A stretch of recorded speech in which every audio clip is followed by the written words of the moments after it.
Hi, my name is Kevin McDonald, and I'm declaring my independence. Independence from what? Why, negative thoughts and energy, of course. Chief among them, hate, division, and fear. You see, I know that we're all one, and together we can solve any problem, save our planet and each other. Please, join me as we come together as one and choose a better way to be. So now, let's begin with my independence report.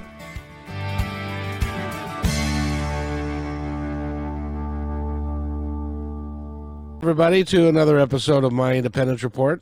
My name is Kevin McDonald, and today we have a very, very special guest. Mr. Stotts has been working in the spiritual community and helping people uplift their lives and transform their lives into something that they would really like to have, but don't really know how to do it or get there. And he's been working at this. He goes all the way back to probably before the turn of the century, I guess you've been working on this, sir. Yeah, definitely. I never thought that I'd have the opportunity to say, before the turn of the century, but now this is 21 or the 21st century, and you were working in the 20th century with some very, very gifted and famous people. Yeah. I was very privileged, no doubt about it. Yes, indeed. Well, Buckminster Fuller was one of them, and he was at the end, and you were at the beginning. Quite literally. What was your impressions of him? Bucky was he had such a soft, gentle nature to him, but his whole focus was how to get the world to work together, to come from a place of abundance rather than scarcity, showing how there's more than enough food, there's more than enough energy, there's more than enough if we start working together and working cooperatively. And I would say that's really, he had that book, Spaceship Earth, and where he's presenting the argument that if the left side of the plane shoots down the right side, they really haven't won. The plane still goes down. The plane's going down and we're all going to die. And I feel in many ways that's the place we're in now. We're just not taking care of ourselves, the planet, our society in a way that allows us to move forward in a safe, supportive, and really caring way. As we're speaking, it is December 2021. Yeah. And a couple of days ago in Kentucky and in the Midwest, there was, and quite frankly, I'm only 64, and I've never heard of a tornado in December. They get them in the spring, but I've never heard of a tornado that was on the ground for 200 miles, and probably over 100 people. There are towns that will never be again. I've never heard of such a thing. And that seems to be all brand new, and now people are saying, "Oh, maybe it is global warming." What do you think? Just perhaps. I mean, what's sad is, and I think that's really what I brought from my time with Bucky, because we really had a very close relationship. And one thing he taught me, and this is a bit of a sidetrack, but it is relevant to what we're saying, what you're sharing there. And I remember we were on stage once, and he. I was helping him with all the little gadgets and geodesic dome shapes and whatnot. And in the middle of talking, all of a sudden he stopped and he kind of looked up and he just held this silent moment. And of course, I'm 27 on the stage in front of a few hundred people going, "Come on."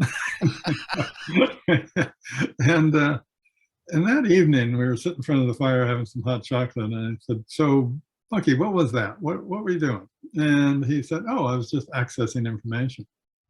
And I happen to be very good at meditation. That's really what brought us together, was his interest in meditation at the time. And I was very good at quieting my mind.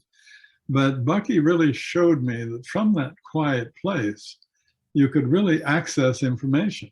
And I was kind of like sitting in an airplane thinking that I had arrived, not realizing that the plane could actually take off and do many more things. And so it was that kind of access to the bigger picture that he shared with me and that he certainly had that he just so desperately wanted to bring to the world so that we didn't run into the very situation that we're talking about. I mean, Al Gore told us, God knows when it was now, this is going to be the new normal at this point, and here we are in the middle of it. And I'll really tell you, for me, all of this is just reflective of our own challenge within ourselves as individuals and as a society. This is that disconnection within ourselves, that lack of self-acceptance and love within ourselves is really just being reflected into the lack of care that we're taking, having for the environment. So my interest, yes, I used to be really involved with spirituality, but I've taken really all of that and looked in how can we make that more practical. Business is really the new religion.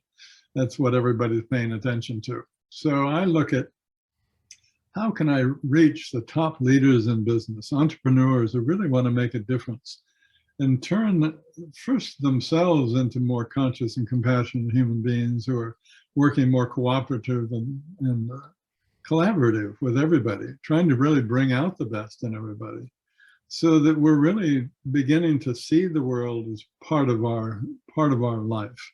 When I look at how connected to the planet we are. When I was doing some research on frequency of brain frequencies, and I was reading how literally the frequencies of the Earth and the surrounding hemispheres of the Earth are the identical frequencies of our brain. You have to recognize there's a big connection there. That's just pure luck and happenstance. You're looking at happenstance. So it's just staggering to me that we don't really appreciate that connection that we have, that we really do come from the earth, quite literally, that we really are a part of it, and that we as a society and community of people, we really need to take care of it. I mean, if what we're doing to the earth were my home, I would have to burn it down and move at this point. It's just, I mean, I'd have to hire yard people and housekeepers and everything else to transform, the lack of care that I've had with it. And, so I'm really looking for people who want to transform their lives so that they can help transform all of the people that they reach out to in their life, both who they sell to, buy from, work with, all of that, and make this a more conscious place. And I got that from Bucky. I know I did. Yeah. Well, and he really was on the forefront of an entire movement of people that are all along the same lines. Neil Donald Walsh, as an example, who wrote Conversations with God, was also part of that group, if you will. He worked with Elizabeth Kubler-Ross back in the day, and it's like there are messages. I feel like there are messages that are being sent to people, like Bucky, like you, that are saying, no, guys, this isn't the way to go. This isn't working very well. You need to stop doing this and work together, or we're going to make you. You get a choice. So let's throw a pandemic at them, and then let's really bad. then let's throw some some tornadoes and some hurricanes and stuff like that, and some weather and some fires and stuff to get folks to wake up. In your opinion, what's it going to take to wake up humanity? We were talking about my mentor, Bucky, but I also had another mentor who is just as significant, and that was Joseph Campbell. And it's really the combination of those two that probably has really determined the whole direction of my life. Bucky giving me the big picture and the capability of accessing what I call big mind and the bigger perspective, higher levels of consciousness. But Joseph was really talking about the hero's journey, and that in essence is about really healing your past, going in and expressing and healing your own unhealed traumas from your past. And we all have them. It's just a natural part of growing up. Whatever you ran into and didn't have the support to heal or to deal with, or didn't understand how, we kind of shoved it down and said, well, I'll deal with that one later when I'm able and more mature or have somebody around. And I really saw that hero's journey is the answer, where we have to really stop and look within. We have to learn to breathe again. We have to learn to connect with ourselves again. You know, the first part of my work, I'll be honest with you, is just trying to create a foundation to do what you're talking about in terms of shifting where we're coming from. And that foundational work is all about that inner work of self-acceptance and self-love, because it's from that really strong foundation that we can then develop a mindful consciousness that really contributes to creating a world that's survivable and hopefully more connected, more caring, and one that then supports us all. And, you know, what's amazing to me is I think we all want the same thing. I think we all want a safe place for our family. We all want to be able to breathe the air and feel safe and comfortable. And yet that disconnection within ourselves is coming out in our disconnection with each other. And so we have to start within ourselves. We have to breathe and reconnect with ourselves. And that comes through looking at the stuff that's scary for us. And yet, you know, when I watch people go through that work, the worst case scenario is they fall in love with themselves more. I mean, that's like, how bad is this? It really, you know. And when I see that, I mean, I've got a fellow, I watched him shift from definitely a, you know, my way or the highway kind of leader. And he's got like 5 9-figure businesses. So he's a successful guy. And I watched him within the first couple of months going from what's this love stuff? I don't love myself and I'm fine, literally, to, you know, falling in love with himself and all of a sudden recognizing that he really wanted to restructure his businesses and restructure his leadership. So there was so much more supportive for everyone involved. And I watched him take his work from really more focused on just making more money, ways to make more money, to ways to make society better, to help humanity. And, you know, the odd thing is, not only does he shift his whole level of consciousness, which shifts your level of perspective and experience of life, but he ends up making more money. I was always happens. I was just gonna say that what happens when you get an entire company rowing in the same direction, Exactly. and everybody's working for it not because they have to, not because you're threatening them, but because they're motivated, because they love what they're doing, because the business is supporting them as a human being.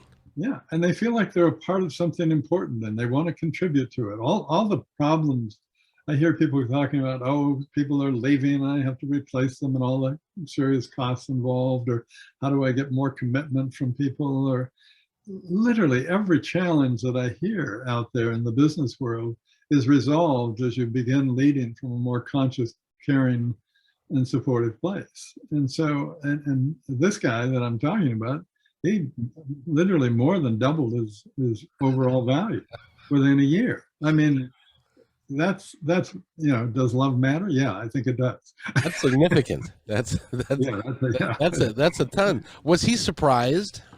Oh, I think it came right out of left field. He was about to lose everything. He was losing the love of his life, the businesses. You know, COVID had hit. Yeah, he didn't see any way out of that. You know, that just, you know, watching money just go out the window, and just because, literally, just because of a shift in perspective within himself, he saw his whole world differently. He saw his organizations differently. And that shift took place really effortlessly. In fact, I would say he was excited about it. He's enjoying it because he's redesigned everything so that he's enjoying his life more fully. Yeah, so if I could just convince people, being, you know, the old belief that I have to be a, you know, I'll try and watch my language on that description, but no, you feel free. There used to be that feeling that to be a good boss, I have to be an asshole. Yeah. I really think there was that belief, and perhaps that was appropriate then, but it's completely different now. I think people are leaving organizations now because they're not getting this sort of treatment and concern and care and support. They're not contributing as much as people need to really, you know, evolve. And Yeah, but it's time to evolve. It is literally, we're at a crux where if we don't evolve, we're in risk of losing it all. This Kentucky incident really can become just, I wouldn't even say that becomes the norm. That might even become worse and worse. And, you know, I do have a bigger picture and understanding of how the world works on a planetary level. And nobody should be surprised by this. They should just wake up. Now is the time to wake up. Now is the time to look within, access really what you're capable of, which is far more than most people recognize, and begin to use those talents. I mean, I do. I watch it. I'm a neurologist also. I'm a chiropractor, you know, PhD psychologist. I went all these pieces of paper, but it's really outside studies that have been more valuable to me than anything. And what I watch is people, and I get these really bright people come into me. They're very successful. They're very functional in the world, obviously, and that type of thing. But without a doubt, they start recognizing that as they come from a place where there's less stress, more self-care, more concern about others in the world, literally they gain greater access to their brain. The higher levels of their brain begin to function more fully. The forebrain begins to develop in the quietness of the new mindset. And all of a sudden, they have levels of thinking and creativity and imagination, intuition that they've never had before. So they're accessing their innate capabilities. And then when I introduce them to this accessing big mind, where you really, like Bucky did, you know, where you just put out that request and it comes in. I mean, I watch people do that with designs for their equipment, with new marketing ideas, with new ways, and whatever problems they're running into, they're finding those solutions by trusting that quiet, effortless place within themselves rather than that frantic, you know, fearful place. Yeah. So different world. When you're in that frantic, fearful place, don't you end up shutting down. You can't access anything because you're so busy putting out I can't, or this is bad, or and rather than accepting. And you said my favorite word in the entire English language is trust. Trust. Yeah. Yeah. You know, if you trust that, and then see, I talk a lot about energy.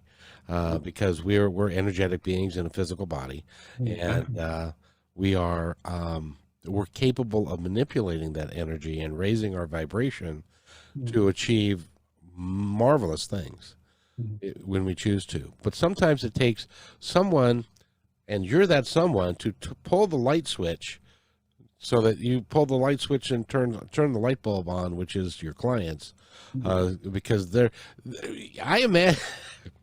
I imagine that when somebody comes to you, what you are talking about is so dang foreign to them. It's like, you want me to do what? Yeah, yeah, it is. It is. That's the. I try and ease them in very comfortably. but you know, your word trust is really what it's all about. That's what the journey is all about. You have to breathe and trust. You have to breathe and let go. You have to do all of that so that you can trust and become who you truly are. And, you know, that fear does hold them back. It's like they're afraid if they let go, they're afraid if they trust that there won't be enough. That whole fear, scarcity mentality that they're coming from tells them that they have to try harder, they have to effort, they have to force, they have to, and all of those things only limit their innate capabilities from ever being accessible. And as you say, trust becomes, you know, people talk about letting go, you know, and they go, well, what are you letting go of? And in watching the thousands of people that I've worked from, you know what I think it is? They have to let go of holding their breath. they literally, they are holding their breath. You know, they breathe shallowly. They quit breathing whenever they feel some emotion or stress or anything.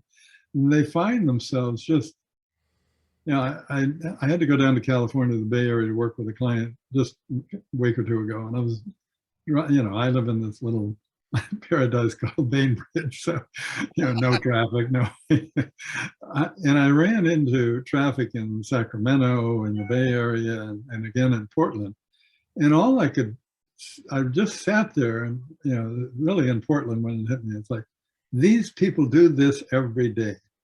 This chaos, and this complete mess that I am sitting in isn't a traffic jam. This is every day that they're being. I don't know how they do it. I mean, it took me a couple of days to recover, and I'm not a sensitive little flower, but I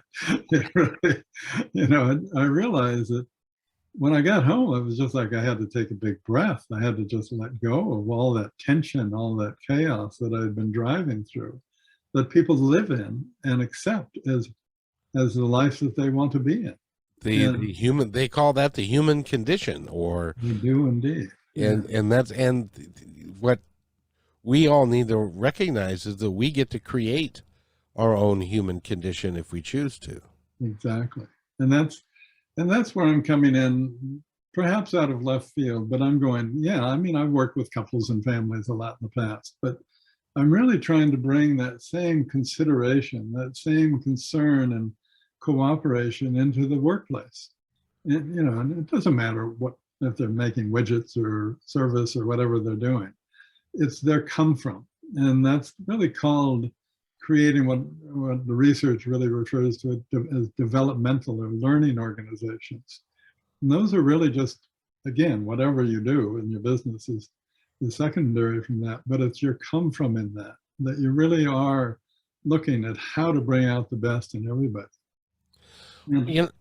I was thinking that it makes sense that if you can influence the influence makers, you got it. you have a much better shot than selling a book to mom and pop somewhere, because the influencers can be in charge of, I don't know, 5, 10, 15,000 people, and they can, and if they can change their manner and way of doing business, and it's successful, then they're sitting around the board meeting, and the other guy on the other board comes by, what's going on? What are you guys doing? How come you guys are so successful all of a sudden? And it can really be helpful, and it's good for. And the thing is, there is no downside, is there? None at all. All of a sudden, their life's better. I see a lot of people, and they talk about their work life and their, taking care of their physical and their spiritual life and their relationship. You've got one life. Exactly. Things are all connected.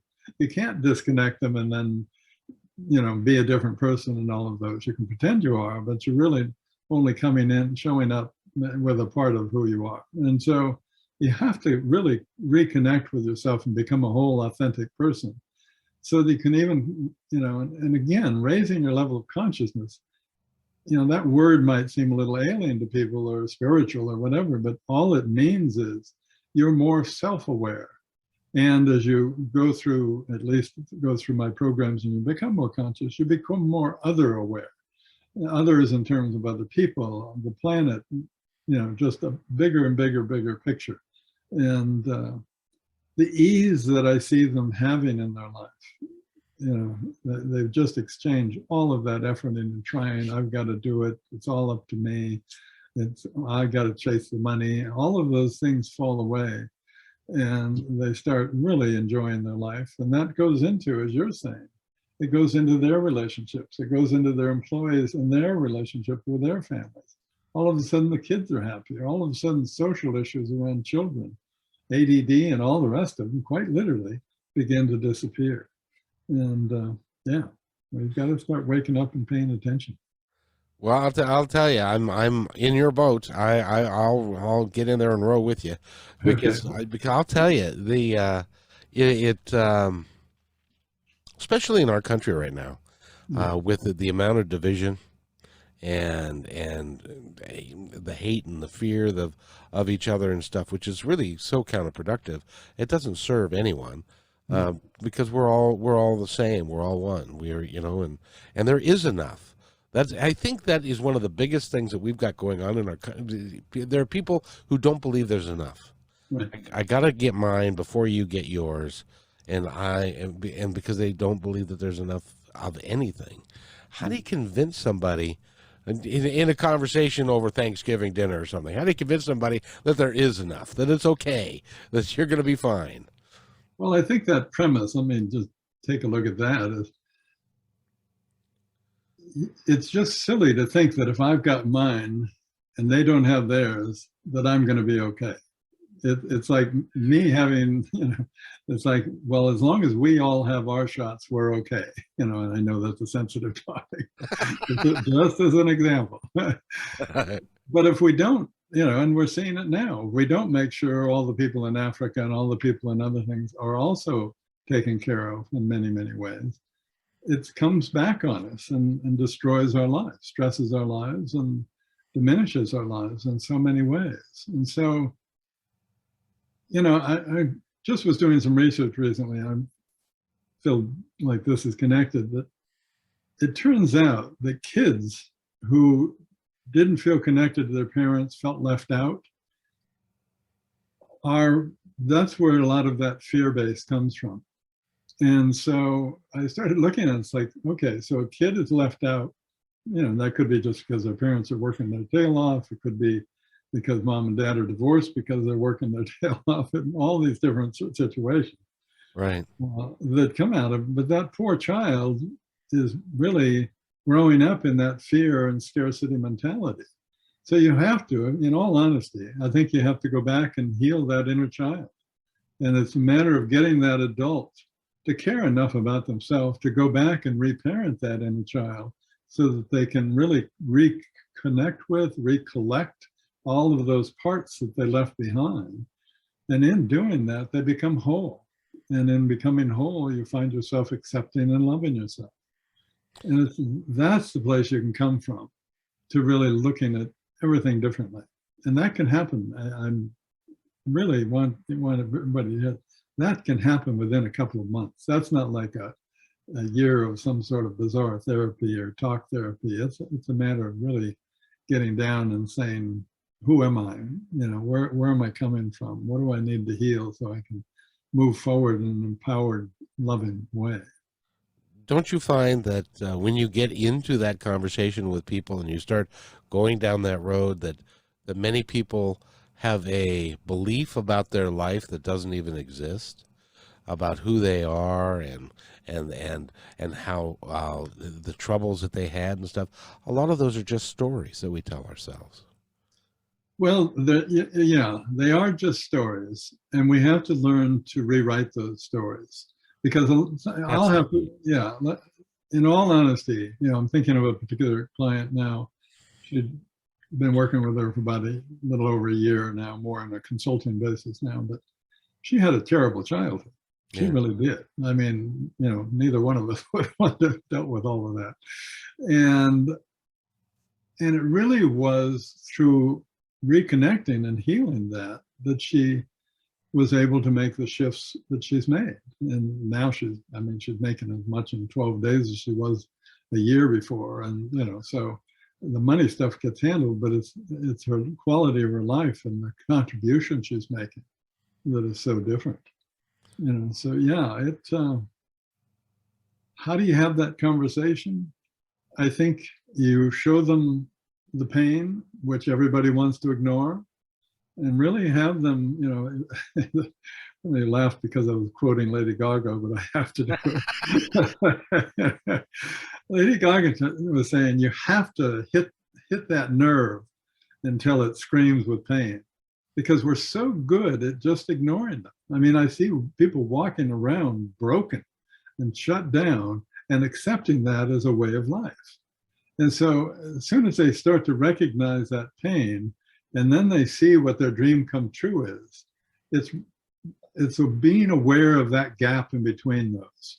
That's really what I support them in doing. It's like, what's really the biggest challenge? What's your dream come true? That gap they feel is too big, that they can't leap that gap. And we hear about, I don't feel like I'm enough, all of that type of thing. I jokingly say, well, you're not. But the caveat to that is you can go in and access more of who and what you are and become more than enough. In other words, they're not enough only because they're diminishing themselves and not accessing themselves. And so it's really a matter of, quit looking outside for all the shiny objects and next thing to do or distract yourself with, and turn around and take a look within. And you'll find all of the things that you're looking for. You'll find all of the answers you're looking for. And, to get people to trust that, well, that's the tricky part. And that's how come you're doing what you're doing, because That's how come I'm doing what I'm doing. Yeah. Because it's your calling to be able to get people to trust you, to, there's that word again, to be able to open up and then go down that road. And the potential rewards are astronomical. I was out, I've got a lovely yard, Japanese garden in it, oddly enough, but and I was trimming a dissectum on Japanese maple, the smaller ones, and about in the middle of it, I realized that I was really, because I know how to do it well, I wasn't thinking about it. I just quieted my mind. It was in a very expanded place. But I caught myself, I caught my subconscious having a conversation with my grandchildren, actually my great grandsons. And they were asking me, well, why are you leaving the world in a worse shape than when you found it?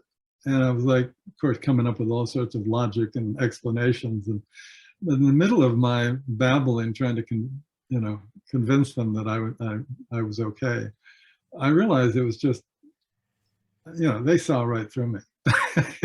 And I just stopped. I went, I've got to do something to make this world a better place for my grandkids. And of course, for all grandkids and for all great grandkids. And that's really when I made my shift and began to focus on leadership, because you're right. You can, by supporting one leader and becoming more conscious, aware, and thriving in his or her life, that affects thousands of people. And so, yeah, I don't know whether you've ever heard of the 100th monkey theory. So it's like, they're putting sweet potatoes on these islands around Japan, and the monkeys are eating them. And of course, there's sand all over them. And this one monkey said, well, this sucks. I'm going to wash mine off before I eat it. And of course, other monkeys, well, that's not a bad idea. And so they start washing theirs. And literally on, at least how theory goes, all of the monkeys on that island and all of the monkeys on the other islands began washing their sweet potatoes at the same time. And that's what I'm looking for. That's what I'm an agent in doing, is getting all of the monkeys, getting those 100 monkeys, those 100 leaders, to be more conscious, so that we can really transform the consciousness of business, the business community, so that we're all coming from a more supportive, safe, cooperative, and successful place. And at the same time, you're creating more leaders of the same caliber, because the leader that's there then turns around and gives, because he doesn't have to worry about not giving, because there's enough that he can give everything to his subordinates, who can then grow themselves into what they're capable of doing. Beautifully said. Beautifully said. And that's exactly right. And they end up, because some of them are in their 50s and 60s, and they're kind of going, gee, I'm really tired of busting my tail every day and worrying about things, and trying to feel like I'd have to do it all. And all of a sudden they start really redesigning their life, and they realize that they can lead from a position, if they've trained people in their organization to be the leaders, then they're really kind of just coming in and contributing.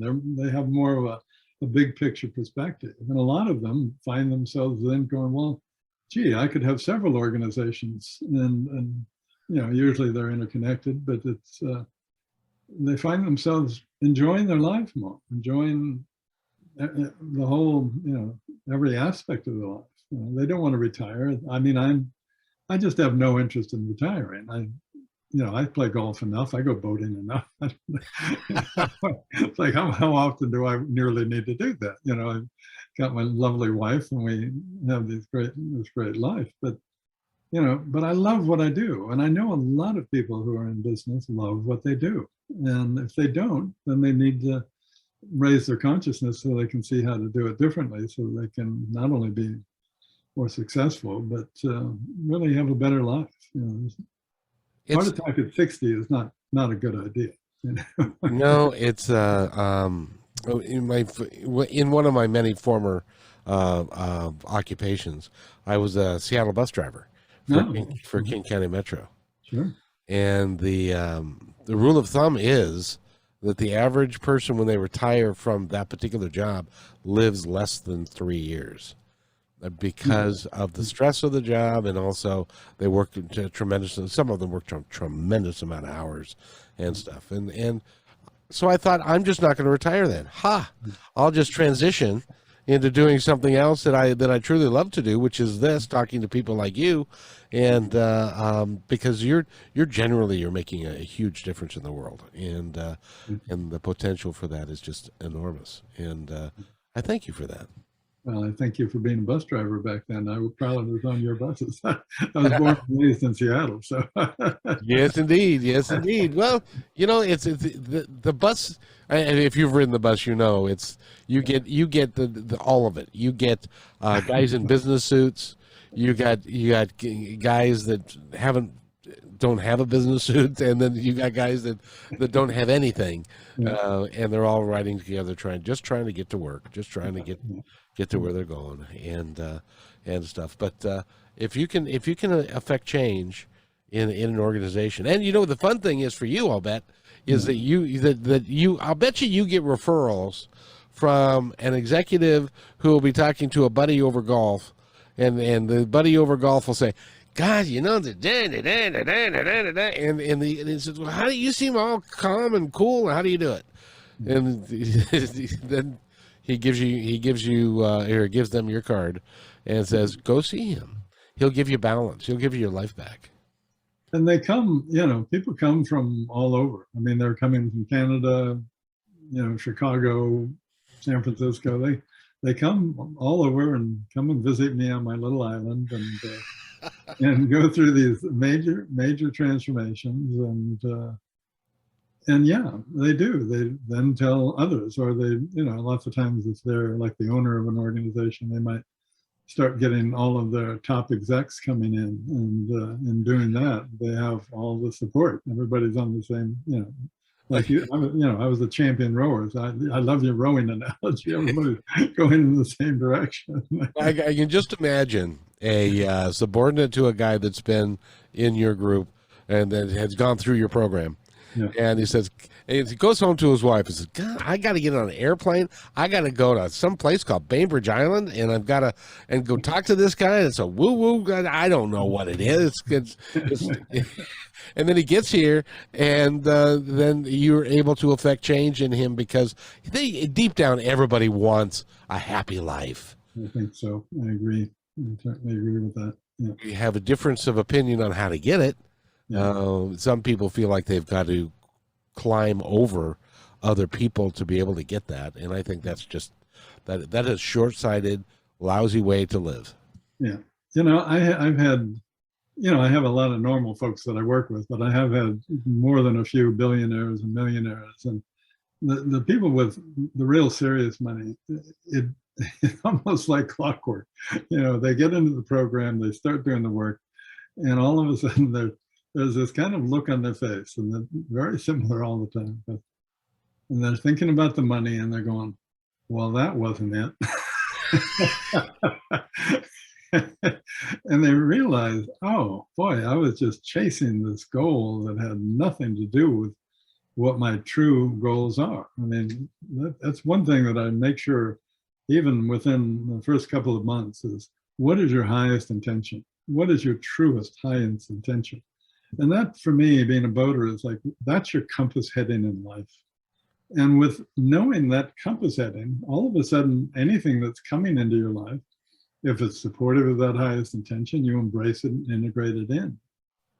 If it's not supportive, you ignore it and let it go. So all of a sudden, your mind is much quieter, because you're not distracted by all the noise, all the temptations, all the things that throw us off track and hold us back. So yeah. It's remarkable, sir. You're on Bainbridge Island, so you're just right around the corner. I Mhm. should probably come visit you. Right. But if you wanted to come visit you, the best place to go is to send you an email to start with. I would just go to my website, ronstotts.com, ronstotts.com. And there's actually 9 insightful questions that I'd really recommend anybody can get for free. And that'll really help them to begin to look a little, it begins that inner search. And they can look at my programs and that type of thing. Creating Your Inspired Life is the one that I'd really recommend people do. And there's different levels they can do that on, so it's affordable for pretty much anybody.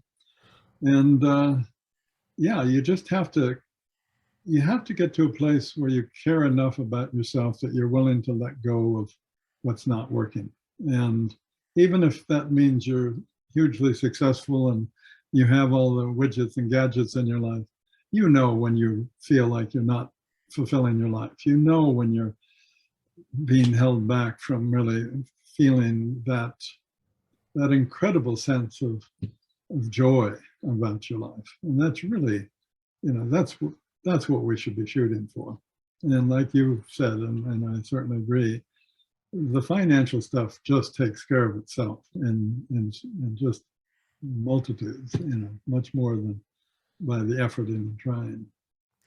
I found in a very small way, because I was a general manager of a restaurant, several restaurants, over a period of time, and what what I discovered over time is that if you genuinely take care of the bottom, that's dishwashers and busboys, and you take care of them to make sure that they're happy and they're making some money, and the waitresses are giving them money because the waitresses are making more money because they're providing better service, the cooks are making more money because they're getting more pay because we're busy and stuff, and it's all feeds into the same thing of we're all the same machine and we're all trying to get everybody working together, and it will be successful.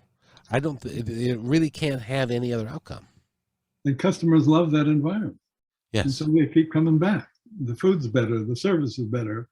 They feel like they're in a comfortable, friendly spot. I love having a local restaurant or restaurants where I can walk in and feel like, oh, this is like a part of my home, part of my life, part of exactly. the community.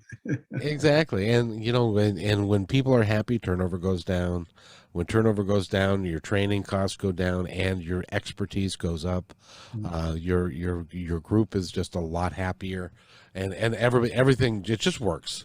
It just works. So I applaud you, Doctor. Go to ronstotts.com and go through his all of his stuff, and the one that they should start with again is 9 insightful questions, I think, is helpful for just about anybody, but certainly for entrepreneurs and business people. And people are welcome to jump on a call with me. We can talk about some of the things we've been looking at in terms of what's your biggest challenge and dream come true, and seeing what that gap is and how we can close that gap so that you're living your dream. and you're a very busy man, I would imagine. I love what I'm doing, and I am busy, but I do have a balance in my life that I enjoy. Do you have somebody that handles all this stuff for you, or do you do this all yourself? I have a marketing team, and they're doing posts and things, but I've got a fairly well-oiled machine, so it's easy to. Well, and I imagine working for you would be like a dream. It would be awesome. They seem to enjoy it, and we enjoy each other. So yeah. That's awesome. Is there anything else you'd like to add before we go, sir? No, but I certainly enjoyed talking with you, and looking at that beautiful city behind you and that beautiful mountain. Blue sky there. It's not today, but and that's the other thing. Have you lived here a long time? No, you've lived all over the place, but I've lived here my whole life. The weather has changed. It's completely different now than it was 30 years ago, 40 years ago. When I was a kid, I remember it rained, but we didn't pay much attention to it. I played football in Ballard, and oh yeah, if it's raining or not. But now when it rains, it's more like a micro monsoon rather than just a light little. I don't even remember wearing raincoats when I was young. It reminds me of what Southern California used to be. Yeah, it's like it's moving north, kind of thing. My dad went to Ballard 100 years ago. Yeah. So Ballard's a wonderful place. So I'm glad you're from around here. That gives me hope. By the way, is Mr. Gates one of your clients? Just get curious. I actually like him to be. I really do feel like he's at a place of humility and reevaluating his life, that we could actually do something with it. He's in a bit of a pickle. Yeah. He really could. A guy like him has the ability to make monumental changes in the world. And I think in his heart, he is a very caring, loving human being. I really do.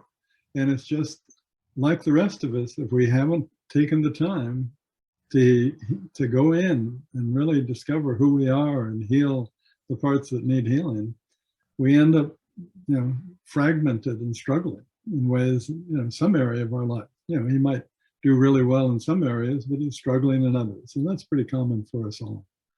It is indeed. The older I get, the more I realize that there is not very many families that are not dysfunctional. Almost every family that I know that I can point to has got some manner or some form of dysfunctionality, even if it's not, overt like sexual abuse or physical abuse. There's ignoring. There's not feeling like they're loved and taken care of. There's just a myriad of folks that are just not, that we're leading dysfunctional lives. And I'm glad that somebody like you is helping people to reach within and pulling themselves out. Thank you very much. Yeah, it's a pleasure. It truly is. Pleasure for me too. Go to ronstotts.com and get all the information. And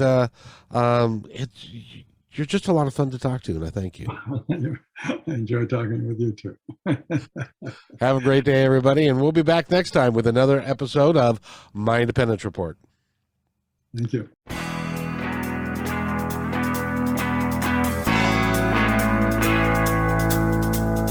Hey, and thanks for listening to this episode all the way to the end. Hey, pretty cool. Hey, don't forget to follow us so you can receive regular updates and new posts. And remember, take care of each other because each other's all we've got. See you next time on My Independence Report.